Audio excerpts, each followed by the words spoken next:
LBC presenter James O'Brien sparked outrage on his morning radio show as he shared his concerns following warnings of potential riots to the secret Aghan resettlement scheme. On Tuesday, July 17, a super injunction was lifted which revealed that the identities of 25,000 Afghans, including soldiers who had worked with UK forces in the country and their families, had been accidentally leaked. Their identities were leaked after a blunder by the British military back in February 2022. The leak soon prompted ministers to evacuate more than 4,500 Afghan soldiers and their relatives and relocate them in the UK under the Afghanistan Response Route Scheme. A further 2,400 people are eligible for the government scheme and are awaiting travel to the UK. The Afghans have been housed in military accommodation and hotels across Britain at an eye-watering cost of £400 million, with a further total of £7 billion earmarked for later developments.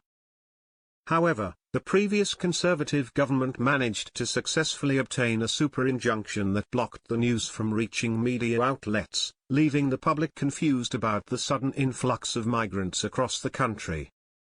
Now, a Whitehall briefing note which circulated on July 4 and was seen by the Telegraph, warned that when the injunction was lifted the Ministry of Defence would need to work with colleagues across the government to mitigate any risk of public disorder following the discharge of the injunction.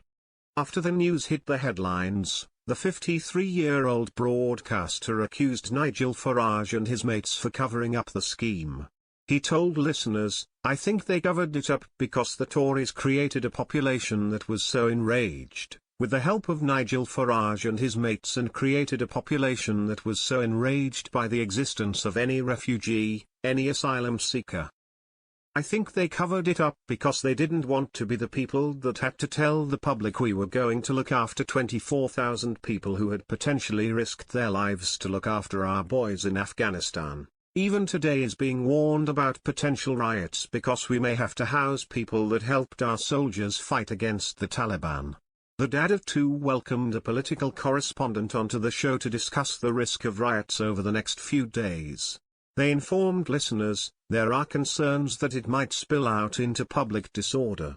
Now 15 of the 20 hotspots for the disorder, the local authorities, it was the top 20% of local authorities in terms of the number of asylum seekers which are being supported and Afghan resettlement arrivals. So I think we have a very serious problem on our hands here.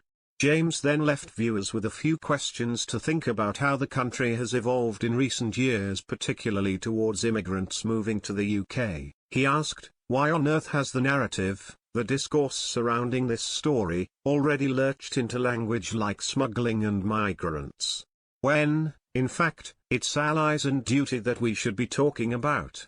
What's happened to us that allows this story to turn into the toxic poison I'm reading in most of my newspapers today? And which is leading government ministers to probably rightly conclude that it could lead to more riots. Doing right by people who did their duty by us could lead to riots on the streets of this country. It didn't take long before fans flooded to X, formerly known as Twitter, to share their concerns online. Some listeners agreed with the radio host, with one posting, "The most despicable man in modern Britain," as another agreed, "F my life. I'm finding myself agreeing with O'Brien, shrugging emoji." A third listener argued, "Why anyone would be annoyed about genuine asylum seekers is beyond me. These Afghans were clearly in danger and needed help."